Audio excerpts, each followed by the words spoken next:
बोलते हैं साईं बोलते हैं। ನಿನ್ನ ಜೀವನದಿಂದ ಸಫಲತೆ ಹೊಂದಲು ಧಕ್ಕೆ ತರುವಂತಹ ಎಲ್ಲವನ್ನೂ ನಾನು ತೆಗೆಯುತ್ತಿದ್ದೇನೆ. ಹಾಗಾಗಿ ಏನೆಲ್ಲ ನಡೆಯುತ್ತಿದೆಯೋ ಅದು ನಡೆಯಲಿ ಬಿಡು ಮತ್ತು ಅದನ್ನು ಹಾಗೆಯೇ ಸ್ವೀಕರಿಸು.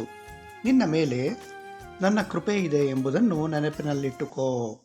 ರಾಜಾರಾಮ ರಾಜಾರಾಮ ಎಂದು ಜಪಿಸುತ್ತಿರು. ನಿನಗೆ ತುಂಬ ಲಾಭವಾಗುವುದು. ಕಲಿಯುಗದಲ್ಲಿ ಕಷ್ಟಗಳನ್ನು ಕಳೆಯಲು ಎಲ್ಲಕ್ಕಿಂತ ಸರಳವಾದ ವಿಧಾನವೆಂದರೆ ಅದು ನಾಮಜಪ. ನಿನ್ನ ಕಷ್ಟಗಳ ಬಗ್ಗೆ ಬೇರೆ ಯಾರಿಗೂ ಹೆಚ್ಚಿಗೆ ವಿವರಣೆ ಕೊಡಬೇಕಾಗಿಲ್ಲ. ಯಾರಿಗೂ ಬೇರೆಯವರ ಕಷ್ಟ ಕೇಳಲು ಇಷ್ಟವಿರುವುದಿಲ್ಲ. ಯಾರಾದರೂ ಸರಿ, ನಗಿಸುತ್ತಾ ನಗಿಸುತ್ತಾ ನಲಿಯುತ್ತಾ ಇರುವವರೊಂದಿಗೆ ಇರಲು ಇಷ್ಟಪಡುತ್ತಾರೆ.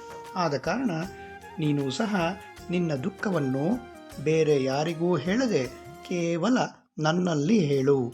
ನಾನು ಎಲ್ಲವನ್ನೂ ಕೇಳುತ್ತೇನೆ. ಖುಷಿಯಿಂದ ಇರು, ನಗುನಗುತ್ತಾ ಇರು. ನನ್ನ ಆಶೀರ್ವಾದಗಳು ಯಾವಾಗಲೂ ನಿನ್ನೊಂದಿಗೆ